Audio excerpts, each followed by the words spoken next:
Depois do gol de empate, nos desorganizamos um pouco. Começamos a dar contra-ataques. 1-1 é ruim na tua casa, mas 2-1 ou 3-1 para o adversário é pior. E a gente esteve muito ansioso para querer fazer o 2-1.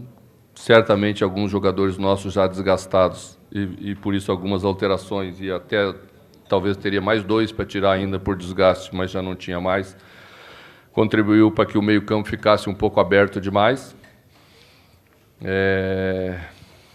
Tirei Henrique na última alteração e tomamos o gol do 3-1 imediatamente. Se tivesse tomado o 3-1, certamente não tiraria o Henrique aquela hora, porque não exporia a equipe desnecessariamente para daqui a pouco deixar um placar ainda mais elástico. Aconteceu. Eu acho que a gente tem sofrido bastante por falta de mais força na última linha de ataque. Nossos jogadores são extremamente técnicos, nós jogamos assim alguns jogos, mas na hora em que você precisa mais contundência, como hoje, por exemplo, ficou evidente que fez falta um homem mais de força, um homem mais de característica de finalizador aí na frente.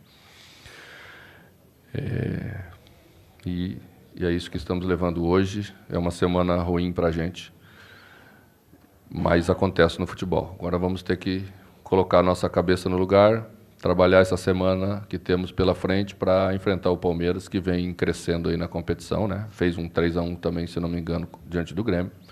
E vamos enfrentar o Palmeiras lá na Arena. Ou no Pacaembu, não tenho certeza.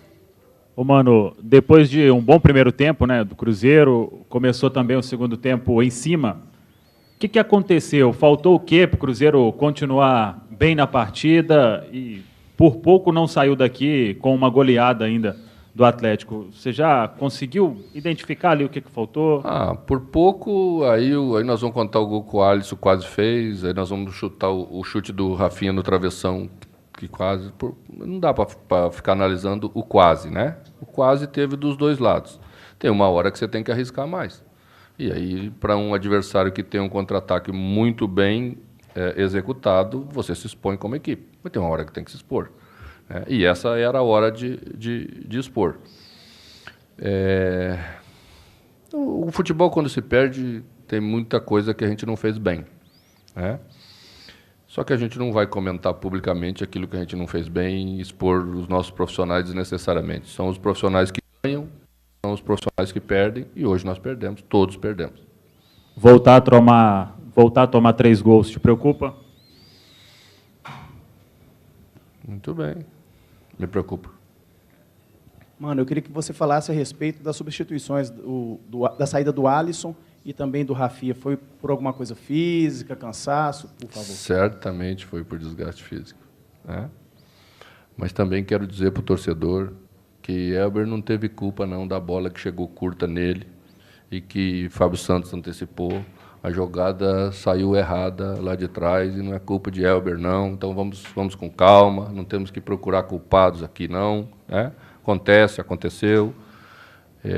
As escolhas são feitas pelos atletas, às vezes você não faz a melhor, mas não é porque você fez uma escolha errada aqui no campo de ataque, às vezes, que a coisa termina lá e você é o culpado e tem que ser crucificado por um gol que sofreu. Nós somos os culpados pela derrota, todos nós. Mano, o Robinho praticamente definiu o jogo, 2 gols dele. De alguma forma, faltou um entendimento, até mesmo para uma marcação mais forte em cima dele, no segundo e no terceiro gol? Olha, a marcação que você faz na linha de 4, quando a jogada inicia do outro lado, e as duas jogadas iniciaram do outro lado, o jogador da última linha, no caso Ezequiel, precisa fechar. E Robinho é que teve o mérito de, ao dominar a bola, definir muito bem, e talvez o nosso pecado foi não ter uma cobertura por dentro quando ele trouxe, e talvez, ao não ter uma cobertura, não tomar o drible para dentro, fazer o jogador levar para a linha de fundo, porque a gente olha bastante televisão, e Robinho já deve ter feito uns 100 gols, mais ou menos, né, com essa bola dominada, trazendo para dentro e definido. Então, a gente tem que conhecer contra quem a gente está jogando, mesmo com todos os méritos que ele tem. Mas o posicionamento inicial, a bola vindo do lado esquerdo nosso de defesa para a direita, estava correto. A partir de que a bola chegou no pé do Robinho, é que nós tínhamos que ter outras atitudes. Mano, o Cruzeiro tomou 3-1 do Atlético no primeiro turno, agora volta a perder pelo mesmo placar. Pensando no tanto que aquela derrota pesou, em que pesa a derrota de hoje, pelo aumento da equipe? Olha, embora o torcedor valorize muito, e a gente também sabe a importância de um clássico, nós não estamos jogando o Campeonato Brasileiro contra o Atlético Mineiro. Nós estamos jogando o Campeonato Brasileiro contra 20 equipes. E nós temos que nos colocar melhor do que essas 20 equipes. Estamos em quinto agora. Então, estamos à frente de 15 equipes, o que quer dizer que é um bom Campeonato Brasileiro. Mano, duas questões, por gentileza. O Hudson disse para a gente, na saída, que o Cruzeiro não tem como característica reverter situações adversas. No caso, quando tomou empate, não teve como reagir. Tomou o segundo, não reagiu. Se isso preocupa você, até para o ano que vem, em termos de Libertadores. A outra é aquela palavra do Muricy Ramalho, né? A bola pune. O Cruzeiro foi castigado por não ter liquidado o primeiro tempo e foi punido no segundo? O futebol em jogos grandes geralmente pune a equipe que não define o jogo quando tem à disposição a possibilidade de definir. E ao longo da temporada como um todo, a gente não é uma equipe que define bem. Nós precisamos melhorar isso. Muitas vezes essas circunstâncias que aconteceram hoje se repetiram. E nós deixamos escapar, inclusive, e no outro clássico que saímos na frente também tivemos a oportunidade. O clássico do campeonato que nós chegamos está empatado e tivemos a oportunidade logo em seguida. A nossa equipe ainda precisa encontrar essas soluções para a próxima temporada para ser uma equipe mais definidora. O futebol exige isso. Nossos jogos têm sido parelhos, nossos jogos têm sido, que nem diz assim, no limite. E talvez isso, e certamente isso, explica algumas opções que faço durante a temporada para jogos decisivos. O Cruzeiro não é uma equipe que pode jogar aberta.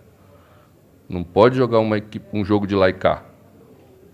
Porque ao jogar um jogo de lá e cá, você tem que definir o jogo. Então, é por isso que as escolhas são, às vezes, algumas que as pessoas não entendem tão bem, e por isso que o treinador tem que estar aí para isso. Mano, algumas vaias ao Ezequiel depois do terceiro gol do Atlético. O Rafael Galhardo, faltando 8 rodadas para terminar o Campeonato Brasileiro, pode ter algumas oportunidades, até mesmo para testá-lo, pensando no ano que vem? Ele pode ter oportunidades, mas não em função das vaias para Ezequiel. Certamente não será no próximo jogo. Porque não é inteligente à medida em que o jogador tem alguma dificuldade no jogo, que no jogo seguinte, porque apareceram algumas vaias, o treinador vai lá e tira. Aí ele perde esse, perde o outro e perde a confiança dos seus jogadores. Vai ter porque precisamos vê-lo jogando em algumas oportunidades. Não temos mais muitas pela frente, mas temos o suficiente para ver. Certamente ele vai aparecer. Mano, você acabou de falar dessas oportunidades que você tem aí para ver. Isso é raro no nosso futebol, tão envolvido pelo imediatismo, troca de técnico, de jogador, e você, com a permanência garantida para o ano que vem, e a situação do Cruzeiro praticamente estável no Campeonato Brasileiro, esses próximos 8 jogos, eles vão ser de muita análise, com a cabeça já em 2018. Eu sei que você não gosta de falar de jogadores, quem é que fica ou quem é que sai, mas tudo isso já está passando pela tua cabeça, inclusive com base no clássico de hoje? Não com base no clássico, não especificamente em um jogo. Não é inteligente você fazer avaliações com base em 1, 2 partidas. Nós temos um campeonato inteiro de avaliação, temos uma temporada inteira de avaliação. É isso que pesa, né? Então temos muitos fatores positivos para esse grupo. E certamente não é justo você fazer num ou 2 jogos avaliação definitiva. Você pode se enganar tanto para um lado quanto para o outro lado. Às vezes acontecem coisas muito positivas no jogo em função do adversário. E aí isso não pode ser determinante para comparar com uma temporada inteira que outros jogadores têm. Então vamos com calma.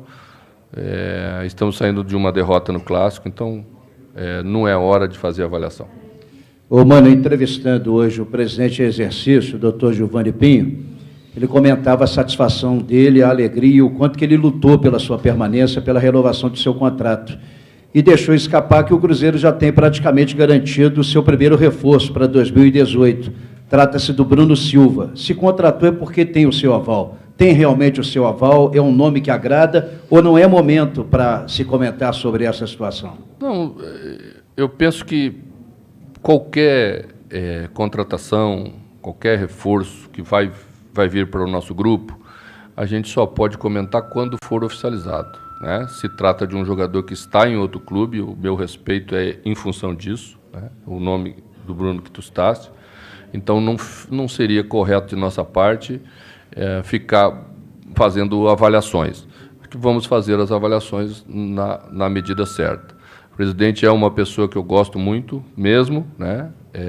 O fato de estar renovando com o Cruzeiro para os próximos 2 anos certamente tem, né, relação com a convivência que tivemos aqui nesse período, não só ele, mas com o Bruno, com o Tinga, com outros profissionais, que todos sempre estiveram muito envolvidos nesse trabalho que nós fizemos aí. Então, é isso que fica no futebol, esse tipo de relação e que faz a gente tomar as decisões que a gente toma.